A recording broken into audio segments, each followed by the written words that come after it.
you are new to my channel, do subscribe it and make sure to hit the bell icon so that you would not miss any of my upcoming videos. Dear students, welcome to the first part of ecosystem. So ये जो है वो chapter number 4 है bio का. इससे पहले हम लोग 3 चैप्टर कंप्लीट कर चुके हैं. इससे पहला जो चैप्टर था that was reproduction in animals ही था शायद. देख लेते हैं क्या नाम था. Reproduction in humans. हाँ, तो ह्यूमंस भी सोशल एनिमल ही है, ठीक है. और मतलब चैप्टर नंबर 3 में क्या था ना बच्चों, रिप्रोडक्शन इन ह्यूमंस में लिमिटेड चीज़ें था. ज़्यादा अभी कोर्स में है नहीं, तो मैं लिमिटेड लिमिटेड चीज़ें ही मैं बताई हूँ. बाकी का चीज़ आप हायर क्लासेस में पढ़ोगे, बेसिकली क्लास 10 एंड 12 में. 11 में तो नहीं है, मतलब सीबीएसई का बता रही हूँ मैं. सीबीएसई में डायरेक्टली आप क्लास 12 में पढ़ोगे और आईसीएसई में क्लास 10 में पढ़ोगे, ठीक है. Okay, now without wasting any time let's get started with the video. Okay बच्चों, सो ये चैप्टर जो है ये बहुत लेंदी चैप्टर है और बहुत इंटरेस्टिंग इजी चैप्टर है, ठीक है. इससे रिलेटेड आप लोग मतलब आगे भी मतलब है बायो में तो ये सब चीज़ें रहता है, biotic, abiotic components etcetera etcetera. तो आप लोग पढ़ोगे, बहुत इजी है. देखो एकदम इजी तरीके से मैं समझाऊंगी, काफ़ी इजी चीज़ है. तो इकोसिस्टम चैप्टर का जो नाम है दैट इज़ इकोसिस्टम. इकोसिस्टम का मतलब क्या होता है? देखो, इकोसिस्टम का एक्चुअली मतलब होता है एक फिजिकल एनवायरनमेंट, और उस एनवायरनमेंट में मतलब सराउंडिंग, ठीक है, सराउंडिंग एनवायरनमेंट. जैसे कि आपके चारों तरफ का जो एरिया है उसको हम लोग क्या बोलेंगे, आपका एनवायरनमेंट बोलेंगे, आपका सराउंडिंग बोलेंगे. तो वो सराउंडिंग हो गया, और उस सराउंडिंग में रहने वाले जो एनिमल्स है, प्लांट्स है, लिविंग ऑर्गेनिज्म है, साथ साथ में नॉन लिविंग ऑर्गेनिजम्स. जैसे कि आप लोग बहुत सारी चीज़ों को ले सकते हो, जैसे कि सनलाइट है, एयर है, वाटर है, सॉइल है, ये सब चीज़ें भी इसमें इंक्लूड होगी. तो मैं जो आपको बोली ना फिजिकल एनवायरनमेंट में वही सब आ गए. सनलाइट आ गया, हवा आ गया, पानी आ गया, ज़मीन आ गया, ये सब आ गया. और उस एनवायरनमेंट में रहने वाले जितने भी ऑर्गेनिजम्स हैं वो लोग ना एक दूसरे के साथ इंटरेक्ट करते हैं. उसी को हम लोग बोलते हैं बच्चों इकोसिस्टम. इंटरेक्ट मतलब एक दूसरे पर डिपेंड करते हैं, एक दूसरे को यूज़ करते हैं, लाइक इस टाइप से इंटरेक्शन का मैं बात कर रही हूँ. सो इकोसिस्टम का मतलब होता है बच्चों, it is the interaction between living organisms and its surrounding environment. ये इंटरेक्शन होता है लिविंग ऑर्गेनिजम्स का, जितने भी लिविंग ऑर्गेनिजम्स है, प्लांट्स है, एनिमल्स है, माइक्रो ऑर्गेनिजम्स हैं, उनका उनके एनवायरनमेंट के साथ इंटरेक्शन होता है. उसको हम लोग बोलते हैं इकोसिस्टम. अगर मैं अपना एग्जांपल आप लोगों को दूं तो मैं यहाँ पर लिविंग ऑर्गेनिज्म हूँ. मेरे चारों तरफ जो एनवायरनमेंट है, फिजिकल एनवायरनमेंट, ठीक है, उसमें बहुत सारी चीज़ें हैं. उसमें देखो मेरे एनवायरनमेंट में पेड़ पौधे हैं, एनिमल्स हैं, सनलाइट है, वाटर है, मैं उसके साथ इंटरेक्ट करती हूँ, ठीक है, मैं यूज़ करती हूँ. देखो हम लोग सनलाइट में डिपेंड करते हैं, हम लोग प्लांट में डिपेंड करते हैं, हम लोग मिट्टी पर डिपेंड करते हैं बहुत सारी चीज़ों के लिए. तो ये सब मिल के ही एक बबल ऑफ लाइफ बनता है, ठीक है. इसको हम लोग बोलते हैं इकोसिस्टम, जहाँ पर लाइफ एग्जिस्ट भी कर सकता है. इसी को हम लोग बोलते हैं इकोसिस्टम. तो हम सब इकोसिस्टम के हिस्सा हैं, हम सब इकोसिस्टम के पार्ट हैं बच्चों, ठीक है. और अगर मैं बात करूँ यहाँ एनवायरनमेंट का, तो एनवायरनमेंट को हम लोग कैसे डिफाइन करेंगे? एनवायरनमेंट एक्चुअली होता है the surrounding in which living organism live. ये ऐसा सराउंडिंग जिसमें लिविंग ऑर्गेनिज्म रहता है उसको हम लोग बोलते हैं एनवायरनमेंट, ठीक है. और एनवायरनमेंट में दो चीज़ तो फिक्स है, living and non living organism, दोनों फिक्स है. लिविंग ऑर्गेनिज्म भी आते हैं एनवायरनमेंट में एंड नॉन लिविंग ऑर्गेनिज्म भी आते हैं. लिविंग ऑर्गेनिज्म में प्लांट्स हो गए, एनिमल्स हो गए, माइक्रो ऑर्गेनिजम्स हो गए, छोटे छोटे जो हमको खाली आंख से दिखते नहीं है, जैसे फंगस हो गया, बैक्टीरिया हो गया, ठीक है. मतलब ऐसे बहुत सारी चीज़ें होती है. देन नॉन लिविंग कंपोनेंट में क्या क्या आएगा? हवा, पानी, ज़मीन और क्लाइमेट, टेम्परेचर, सनलाइट, मतलब ये सब चीज़ें आएंगे नॉन लिविंग में, जो एबायोटिक कंपोनेंट भी हम लोग बोलते हैं. लिविंग को बायोटिक भी बोलते हैं, नॉन लिविंग को एबायोटिक बोलते हैं. तो ये भी आप लोग याद रखना. अच्छा, मैं यहाँ पे लिखी भी हूँ लिविंग कंपोनेंट. लिविंग कंपोनेंट को आप लोग ना बायोटिक कंपोनेंट बोल सकते हो. तो बायोटिक लाइफ से रिलेटेड होता है, जिसमें जान होता है, जैसे कि animals, plants, humans, micro organisms आप लोग ले सकते हो. जो भी लिविंग है उसको बायोटिक बोलेंगे हम लोग, और जितने भी नॉन लिविंग है उसको हम लोग ए बायोटिक बोलेंगे. क्या बोलेंगे? ए बायोटिक बोलेंगे, ठीक है. अब हम लोग एक चीज़ और देख लेते हैं कि हम लोग जो एनवायरनमेंट पे रहते हैं, हम लोग अभी जिस एनवायरनमेंट पे रह रहे हैं वहाँ पर लिविंग ऑर्गेनिज्म भी है, नॉन लिविंग ऑर्गेनिज्म भी है. हम लोग उन लोगों पे भी डिपेंड करते हैं, वो भी हम पे डिपेंड करते हैं, है ना. अब बच्चों, एक कंटिन्यूस एक्सचेंज ऑफ एनर्जी होता है हमारे बीच में, मतलब living and non living components के बीच में एक कंटिन्यूस एक्सचेंज ऑफ एनर्जी होता है. वही चीज़ें हम लोग एक दूसरे पर डिपेंड करते हैं. मैटर का एक्सचेंज होता है. कैसे होता है मैं आगे जाके आपको बताऊँगी, ठीक है. तो आप लोगों को ये चीज़ याद रखना है. ओके, देन यहाँ पर आप लोग आपके बुक में एक और वर्ड सुनोगे, दैट इज़ इकोलॉजी। इकोलॉजी भी आता है बच्चों, ठीक है।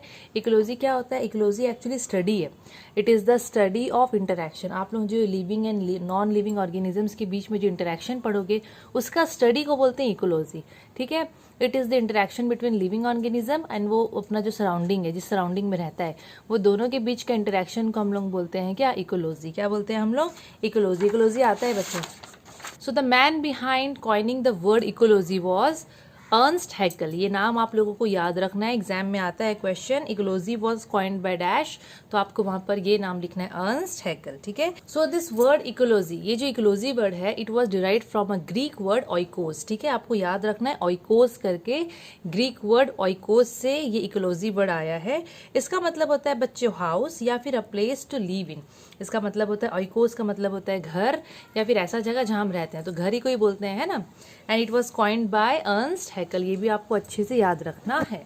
अब हम लोग धीरे धीरे करके पढ़ेंगे जो हमारे इकोसिस्टम में दो कंपोनेंट होते हैं जिससे हमारा इकोसिस्टम बना है, लिविंग एंड नॉन लिविंग या फिर बायोटिक एंड एबायोटिक।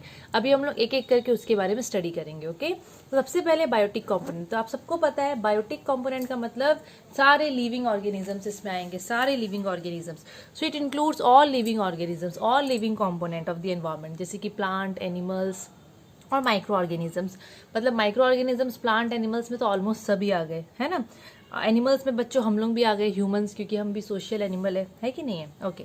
अब बायोटिक कंपोनेंट में ना बच्चों ये तीन चीज़ होते हैं, मतलब जो ऑर्गेनिजम्स को, लिविंग ऑर्गेनिजम्स को तीन कैटेगरी में जो डिवाइड किया गया है, it is based on the type of nutrition. वो लोग जिस टाइप का न्यूट्रिशन पे डिपेंड करते हैं, जिस टाइप का न्यूट्रिशन वो लोग लेते हैं, उस हिसाब से बायोटिक कंपोनेंट में जो लिविंग ऑर्गेनिजम्स आते हैं उनको तीन कैटेगरी में डिवाइड कर दिया गया है, प्रोड्यूसर्स, कंज्यूमर्स एंड डिकम्पोजर्स। और मैं यहाँ पर लिख दी हूँ on the basis of their nutrition, या फिर आप बोल सकते हो द मोड ऑफ न्यूट्रिशन, या फिर जिस हिसाब से अपना फूड ऑब्टेन करते हैं उसको ध्यान पे रखते हुए बायोटिक कंपोनेंट्स को तीन टाइप्स में, तीन कैटेगरीज में डिवाइड किया गया है।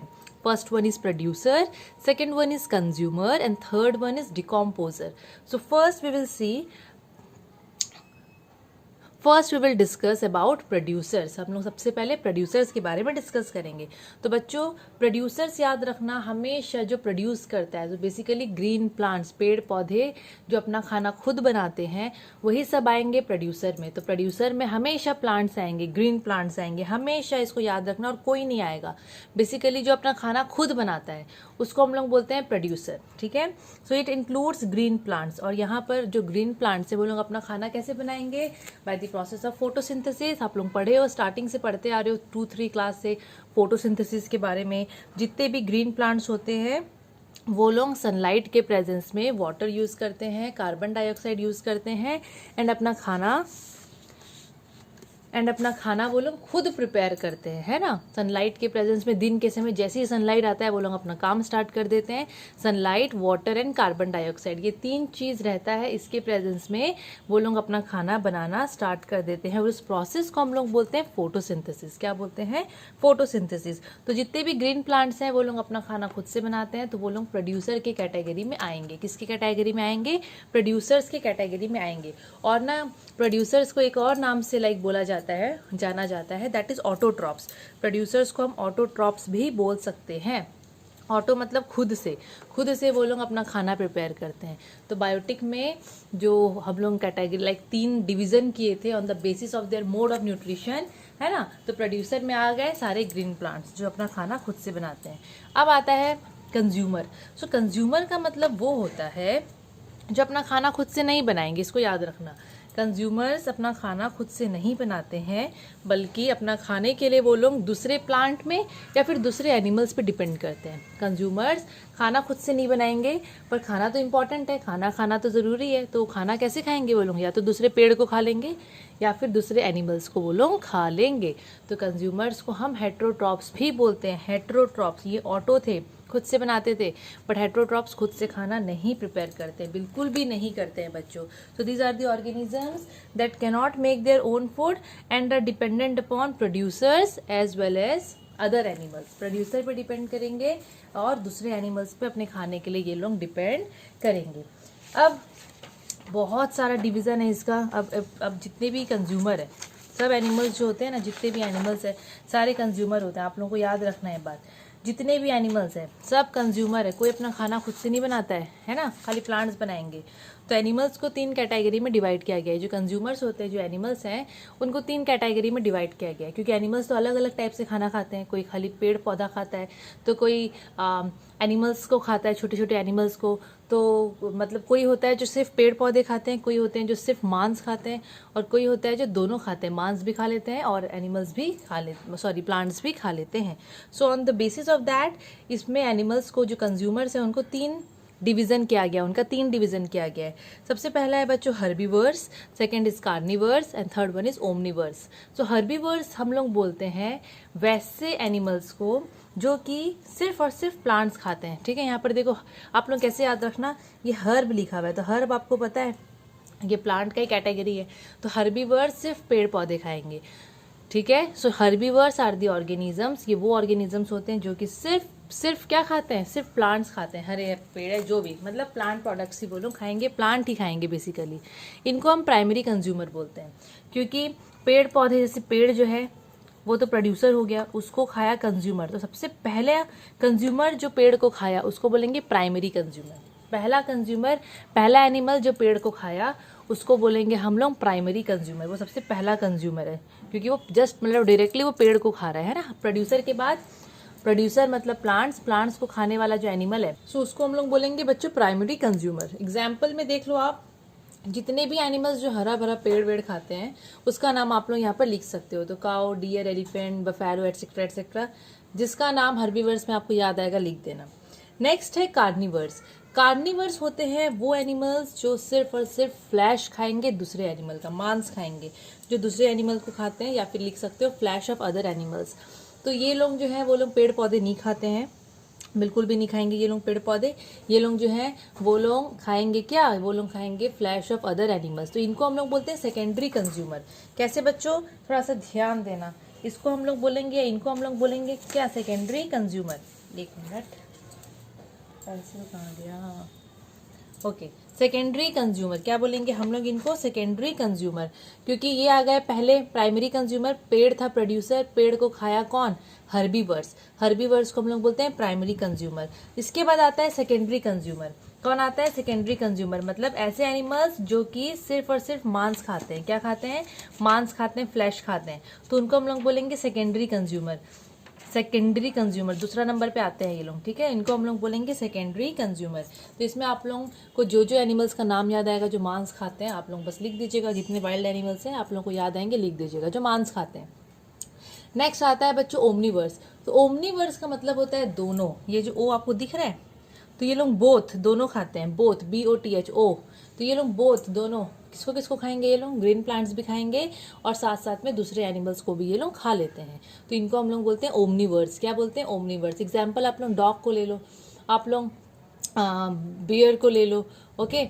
एंड बहुत सारे एनिमल्स है, जैसे कि क्रो है। आप क्रो को देखो, क्रो जो है वो प्लांट वाली चीज़ें भी खाता है, प्लांट प्रोडक्ट्स भी खाता है, और वो मेंढक वेंढक ये सब को भी खा लेता है ना। कॉकरोच हो गया। तो ये लोग जो है वो दोनों चीज़ खाते हैं, मतलब ग्रीन प्लांट्स भी खाएंगे और साथ साथ में वो लोग फ्लैश ऑफ अदर एनिमल्स भी खा लेते हैं। तो ये हो गया। अब एक्स्ट्रा यहाँ पर एक तो दिया है स्कैवेंजर। अब बच्चों देखो, स्कैवेंजर्स हम किसको बोलते हैं, तो स्कैवेंजर्स एक्चुअली होते हैं वो एनिमल्स जो कि मांस खाते हैं डेड एनिमल्स का, डेड एनिमल्स को खाते हैं। ठीक है, डेड एनिमल्स, मरे हुए एनिमल्स को खाते हैं। एग्जाम्पल आप लोग वल्चर ले लो, सबसे बेस्ट एग्जाम्पल है वल्चर। वल्चर देखना बच्चों, वो खाली ना जो मर उड़ गए रहते हैं एनिमल्स वो उनका मांस खाता है। अगर हाथी कहीं जंगल में मर गया है तो वल्चर लोग लग के उस पर पूरा उसको खत्म कर देंगे। तो उनको हम लोग बोलते हैं स्कैवेंजर्स। क्या बोलते हैं हम लोग उनको, स्कैवेंजर्स। वो लोग डेड एनिमल्स को खाते हैं। हाइना भी हो गया इसका एग्जाम्पल, जैकल भी हो गया।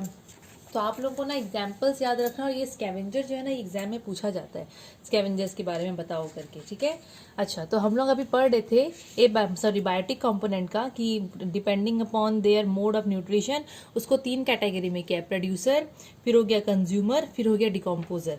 हम लोग प्रोड्यूसर पढ़ लिए ग्रीन प्लांट्स, कंज्यूमर अभी जस्ट हम लोग पढ़े। कंज्यूमर में हर्बीवर्स, कार्निवर्स एंड ओमनीवर्स होते हैं। एक्स्ट्रा दिया यहाँ पे स्कैवेंजर, ये लोग भी कंज्यूमर में ही आएंगे। ठीक है, अब जो नेक्स्ट है वो है डिकम्पोजर। क्या है वो, डिकम्पोजर। अभी जो नेक्स्ट है वो है बच्चों डिकम्पोजर। तो बच्चों याद रखना, जैसे कि देखो हम लोग जब छोटे थे तब हम लोग पढ़े थे डिकम्पोजर के बारे में, एक ही चीज़ पढ़े थे, सेम चीज़ हमेशा रिपीट होता है।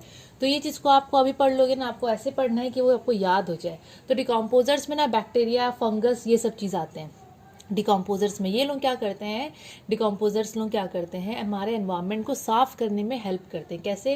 जैसे कि बाई चांस ज़मीन में एक तो कुत्ता मर गया है, ठीक है, अब वो कुत्ता देखना, जैसे कि आप लोग आज उसको देखे हो, उसको कोई उठाया नहीं, कुछ नहीं, वो पड़ा हुआ है, तो वो धीरे धीरे बच्चों सड़ने लग जाता है। तो उसको सड़ने में जो मदद करवाते हैं, क्या होता है ना, मतलब वो एनिमल देखना धीरे धीरे सड़ने लग जाता है, ज़मीन में ही वो मिलता जाएगा, ज़मीन के साथ ही धीरे धीरे धीरे धीरे करके। तो उसको सड़ने में, उसको वहाँ से गायब करने में जो ऑर्गेनिजम्स मदद करवाते हैं, उसको हम लोग बोलते हैं डिकम्पोजर्स, ठीक है, उसको हम लोग क्या बोलते हैं, डिकम्पोजर्स बोलते हैं। तो डिकम्पोजर्स जो होते हैं ये वो ऑर्गेनिज्म होते हैं जो कि dead and decaying organic matter में डिपेंड करते हैं। मरे गले सड़े मैटर को वो लोग खाते हैं। ऑर्गेनिक मैटर मतलब प्लांट एंड एनिमल, उनको बोला गया है। प्लांट अगर मर गया है, मतलब सोचो पेड़ का कोई पौधा, मतलब कोई लकड़ी वकड़ी ज़मीन में गिर गया है, पत्ता गिर गया है, तो ज़मीन में सड़ने लग जाता है, वो मिलता है। आपको अगर नहीं पता है तो बता दूँ, वो सड़ता है ज़मीन पे, ठीक है।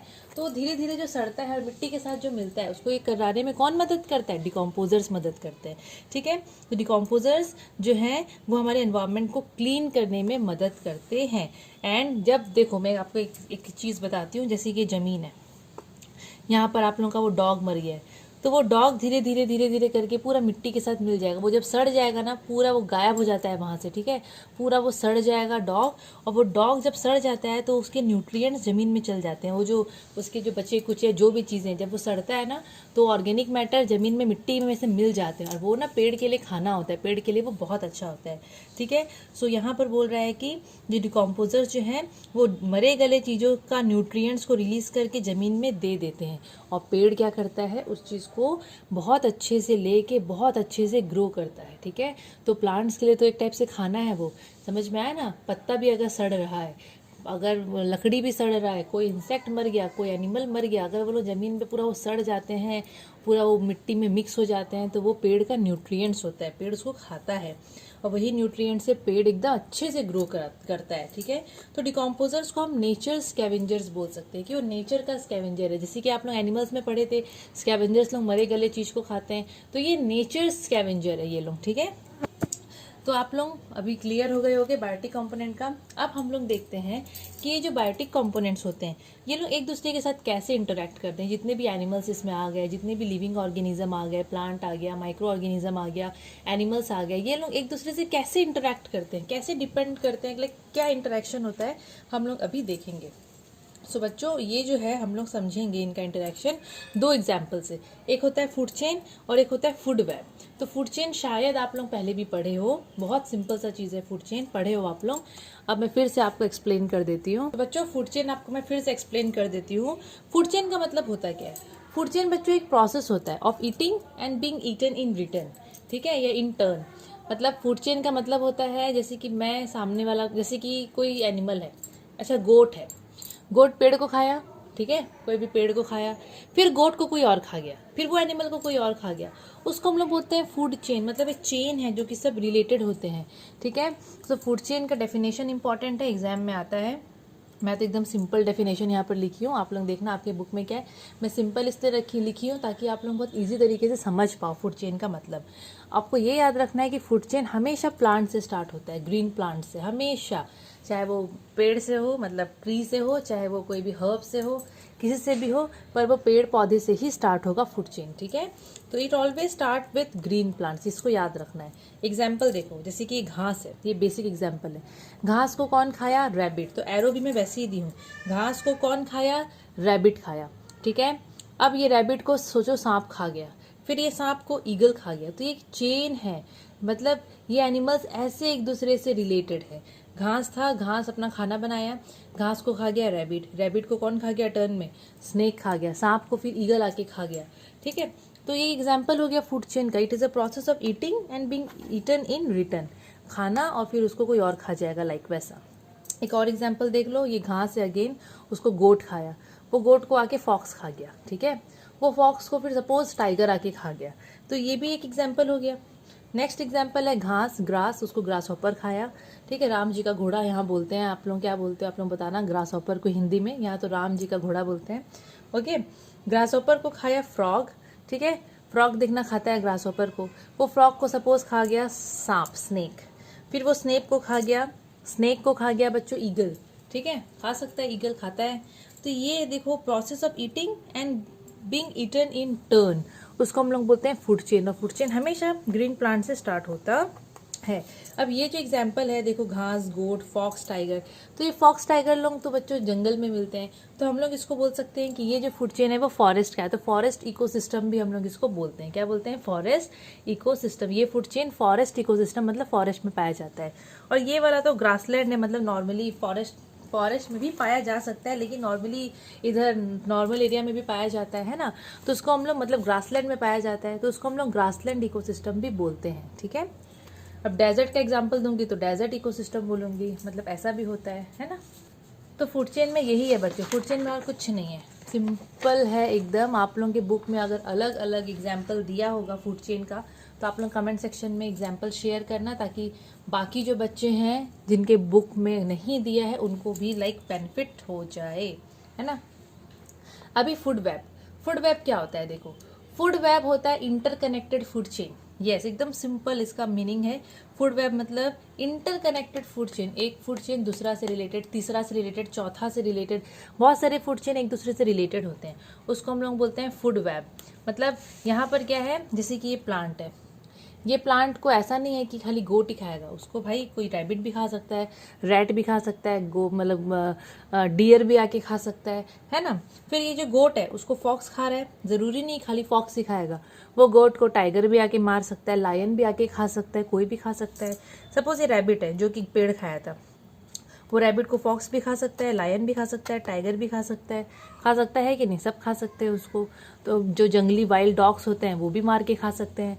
तो यहाँ पर ऐसा नहीं है कि एक ही चेंज आएगा, यहाँ इंटर रिलेटेड है, मतलब कोई किसी को भी खा सकता है। तो ये है बच्चों example of food web, example है किसका, ये फूड वेब। अब इस फूड चेन और फूड वेब आप जब भी पढ़ोगे ना, तो इसमें फ्लो ऑफ एनर्जी के बारे में तो पढ़ोगे ही पढ़ोगे, बिकॉज ये तो होता ही है, ये कंपल्सरी है। देखो हम लोग कॉलेज में भी ईवीएस हमारा एक था, लाइक जब हम लोग क्लास 10th में थे ना, तब तक ईवीएस एक सब्जेक्ट था। लाइक मैं जब क्लास 10 में थी तो मैं ईवीएस का एक सब्जेक्ट हम लोग एग्जाम दिए हैं, उसके बाद हट गया आईसीएसई में, ईवीएस पूरा हट गया। उसके बाद हम लोग इस चीज़ को, यही सेम चीज़ इससे रिलेटेड थोड़ा सा 11-12 में पढ़े थे साइंस में। देन कॉलेज में भी एक बुक था ईवीएस का, वो भी रहता है बच्चों सेमेस्टर सिस्टम में ना, एक बुक था ईवीएस का, उसमें भी हमने ये सब चीज़ें पढ़े थे। ये सब चीज़ें आगे आगे लाइक कभी ना कभी पढ़ने को मिल ही जाता है, बहुत सिंपल सा चीज़ है, मार्क्स फेचिंग सब्जेक्ट है बोलोगे तो, ये टॉपिक एकदम मार्क्स फेचिंग है। Okay, so flow of energy, flow of energy में क्या है देखो, सबसे पहले तो आपको ये ध्यान रखना है, कभी भी फूड चेन या फूड वेब स्टार्ट होता है कभी भी, तो वो ग्रीन प्लांट से ही स्टार्ट होता है। और ग्रीन प्लांट प्रोड्यूसर होता है, तो वो अपना खाना खुद बनाता है, और खाना बनाने के लिए वो होता है किस पे डिपेंड, सोलर एनर्जी, सन पे, सूरज में, तो उसको मतलब डिपेंड होना ही होना पड़ेगा। बिना सनलाइट का पेड़ भी खाना नहीं बना सकता है ना, बिल्कुल भी नहीं बना सकता। और फूड चेन हमेशा प्लांट से स्टार्ट होता है, ये भी याद रखना है। और प्लांट सूरज की एनर्जी को ट्रैप करके ही अपना खाना बनाता है, इसको भी आपको याद रखना है। अब एक चीज सुनो बच्चों, ये जो ग्रीन प्लांट्स होते हैं वो लोग क्या करते हैं ना, सूरज की एनर्जी को यूज करके उसको जब खाना बनाते हैं ना, तो खाना पे वो एनर्जी ट्रांसफॉर्म हो जाता है। आप लोग फिजिक्स में पढ़े होंगे ट्रांसफॉर्मेशन ऑफ एनर्जी। तो जब भी फोटोसिंथेसिस होता है तो केमिकल जो सोलर एनर्जी होता है, सूरज का जो एनर्जी होता है सोलर एनर्जी, वो ट्रांसफर हो जाता है केमिकल एनर्जी में, और वो केमिकल एनर्जी खाना में पाया जाता है। जो पेड़ अपना खाना बनाता है ना, वो खाना पे केमिकल एनर्जी पाया जाता है। क्या पाया जाता है, chemical energy. This energy, some amount of energy get stored in plant and बाकी यूज हो जाता है। मतलब अब पेड़ क्या करता है, अब पेड़ अपना खाना बनाया, पेड़ पे आ गया केमिकल एनर्जी, सोलर एनर्जी ही है वो, बस वो कन्वर्ट होके केमिकल एनर्जी हो गया है। अब पेड़ को भी तो बहुत सारे काम के लिए एनर्जी चाहिए, तो पेड़ क्या करेगा ना, कुछ एनर्जी को तो यूज कर लेगा, अपने जो भी काम हो उसको करना है, कुछ एनर्जी को वो यूज कर लेगा, और कुछ को वो अपने में स्टोर करके रखेगा। क्या करेगा, स्टोर करके रखेगा, ठीक है। तो पेड़ ऐसा नहीं है कि मतलब खाना बनाया तो सारा एनर्जी को वो वेस्ट कर दिया, नो, कुछ को वो यूज करेगा और कुछ को वो स्टोर कर लेगा। When plants are eaten by herbivores, जब हर्बीवर्स आके ये पेड़ पौधे खाते हैं, अब पेड़ में थोड़ा एनर्जी स्टोर है, तो जब हर्बीवर्स आके चरेंगे, ठीक है, गोट खाया, डियर खाया, या फिर रैबिट खा रहा है, या फिर रैट खा रहा है उस पेड़ को, तो वो जो एनर्जी जो प्लांट अपने अंदर में थोड़ा बहुत स्टोर करके रखा था, that energy is transfer to herbivores. तो वो एनर्जी हर्बीवर्स की तरफ चला जाता है, हर्बीवर्स उसको खा लेता है। वो जो एनर्जी है वो जब, एक मिनट, तो जब हर्बीवर्स उसको खाते हैं, जैसे कि यहाँ पर आप लोग एग्जाम्पल देखो, आप लोग ये एग्जाम्पल देखो, जब ये घास ये अपना खाना बनाया था सनलाइट को यूज़ करके, तो इसमें क्या हो गया था, फोटोसिंथेसिस के समय सोलर एनर्जी केमिकल एनर्जी में कन्वर्ट हो गया। तो कुछ एनर्जी पेड़ अपने बॉडी में मतलब अपने लिए यूज़ कर लिया और कुछ वो स्टोर कर लिया। फिर जब गोट आके इस घास को खाया, तो वो जो स्टोर्ड एनर्जी था वो घास वो ना गोट में ट्रांसफ़र हो जाता है, वो गोट में फ्लो हो जाता है, वो गोट में ट्रांसफ़र हो जाता है। किस में ट्रांसफ़र हो जाता है? गोट में। फिर ये जो गोट है ये क्या करेगा, कुछ एनर्जी को ये यूज़ करेगा अपने एक्टिविटी के लिए, क्योंकि एनिमल लोग तो कितना कुछ एक्टिविटी करते हैं। तो जो एनर्जी अभी गोट में गया है, गोट क्या करेगा, कुछ एनर्जी को अपने बॉडी एक्टिविटी में यूज़ करेगा और कुछ को वो स्टोर कर लेगा, ठीक है, कुछ अमाउंट ऑफ एनर्जी उसके बॉडी में स्टोर हो जाएगा। फिर जब उसको दूसरा एनिमल खाएगा, सपोज फॉक्स आके गोट को खाया, तो वो जो स्टोर्ड एनर्जी गोट के बॉडी में था वो चला जाएगा फॉक्स के अंदर में, ठीक है। फिर फॉक्स के अंदर में वो एनर्जी चला गया, फॉक्स कुछ एनर्जी को यूज़ कर लिया अपने एक्टिविटी में और कुछ वो स्टोर कर लिया। फिर जब उसको आगे वाले एनिमल टाइगर आके खाएगा, टाइगर में वो एनर्जी ट्रांसफ़र हो जाएगा। तो ये जो एनर्जी ट्रांसफ़र होता है ना, वो ऐसे ही होता है, किसमें, और मेनली सनलाइट है तो फ्लो ऑफ एनर्जी होता है, इसी को बोलते हैं फ्लो ऑफ एनर्जी। सनलाइट है तो पेड़ खाना बनाता है, जिसकी वजह से ऐसे एनर्जी फ्लो हो पाता है, अदरवाइज एनर्जी फ्लो बिल्कुल भी नहीं हो पाता। तो सेम चीज़ बच्चों चलता है, ठीक है। तो आप लोगों को ये चीज़ याद रखना है। तो जो स्टोर्ड एनर्जी जो है ना, वो ऐसे ही आगे आगे एक एनिमल से दूसरा एनिमल में ट्रांसफ़र होता जाता है। और मेन पॉसिबल वो किससे होता है, फ्लो ऑफ एनर्जी, सूरज की रोशनी से, ठीक है। Thus as one organism eats the other, energy passes on from producer to herbivores and then to carnivores. मतलब यही है फूड चेन में क्या होता है ना। देखो फूड चेन इतना इंपॉर्टेंट है, फूड चेन तो आप लोग समझ गए हो, प्लांट से स्टार्ट होगा, फिर प्लांट को कोई एनिमल खाएगा, फिर उसको कोई दूसरा एनिमल खाएगा। तो ये चीज़ तो चलता रहता है, हर जगह चलता है। आप लोग अपने एरिया में ले लो, आप लोग कोई भी कहीं का भी जंगल ले लो, आप लोग कहीं का भी डेजर्ट ले लो, हर जगह फूड चेन, और ये बहुत इंपॉर्टेंट है। इसकी वजह से एनिमल्स का नंबर भी हमारे एनवायरनमेंट में बैलेंस होकर रहता है और फ्लो ऑफ एनर्जी भी चलता रहता है। लेकिन एक चीज़ है कि द अमाउंट ऑफ एनर्जी जो कि ट्रांसफ़र हो रहा है एक एनिमल से दूसरा एनिमल में, वो हर एक लेवल में ना कम होता है, हर एक लेवल में वो कम होता है। कैसे कम होता है? अब देखो बच्चों, जैसे कि घास से स्टार्ट हुआ था, प्लांट से स्टार्ट हुआ था, पेड़ जितना एनर्जी सूरज का लिया, खाना बनाया, स्टोर किया, यूज़ किया, पेड़ सपोज इतना एनर्जी अपने में स्टोर किया था, ठीक है, वो एनर्जी इस पे ट्रांसफ़र हो गया, पर पूरा अमाउंट तो नहीं ट्रांसफ़र होता है ना।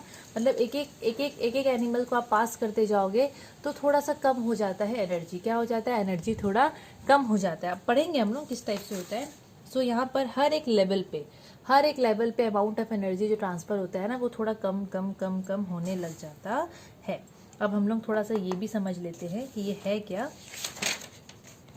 ये फ्लो ऑफ एनर्जी का ही बात हो रहा है बच्चों। जैसे कि देखो ये सूरज है, सूरज का एनर्जी को प्लांट यूज़ करेगा खाना बनाने के लिए, करेगा ही करेगा, फोटोसिंथेसिस। अब अगेन वही प्लांट कुछ अमाउंट ऑफ एनर्जी को यूज़ कर लेगा और कुछ को स्टोर कर लेगा। तो वो एनर्जी अगर हर्बीवर्स खाएगा उसको तो हर्बीवर्स की बॉडी में जाएगा, हर्बीवर्स वही एनर्जी का कुछ पार्ट वो यूज़ कर लेगा बॉडी में, फिर थोड़ा सा बचेगा वो अपने बॉडी में स्टोर कर लेगा। तो जितना एनर्जी इसके पास था जब यहाँ पर आया, वो उस एनर्जी, जैसे कि ये यहाँ से इतना एनर्जी हर्बीवर्स में आया, अब ये हर्बीवर क्या कर रहा है, इतना एनर्जी में से इतना वो यूज़ कर लिया और इतना बचा, स्टोर किया। अब उसको कार्निवर खाया, इतना एनर्जी गया कार्निवर्स के पास, इतना में से इतना वो यूज़ कर लिया और इतना ही वो स्टोर कर लिया। तो ऐसे करके देखते हैं तो हर एक लेवल पे जाते जाते एनर्जी का वैल्यू कम होता जाता है। तो यहाँ पर ऐसे ही एनर्जी फ्लो होता है, जो ऑर्गेनिज्म जिसको खाएगा उस पर एनर्जी धीरे धीरे करके फ्लो होता जाएगा। तो ग्रीन प्लांट से एनर्जी, सनलाइट से एनर्जी गया ग्रीन प्लांट में, ग्रीन प्लांट से हर्बीवर्स पे गया। सपोज वो ग्रीन प्लांट सड़ गया तो उसको डिकम्पोजर सड़ाने में मदद करेगा, तो डिकम्पोजर में भी एनर्जी पास हो जाता है। हर्बीवर्स को कार्निवर्स खाया तो कार्निवर्स में एनर्जी फ्लो हुआ, कार्निवर्स मर गया तो डिकम्पोजर उसको सड़ाएगा तो डिकम्पोजर में एनर्जी पास हो जाएगा।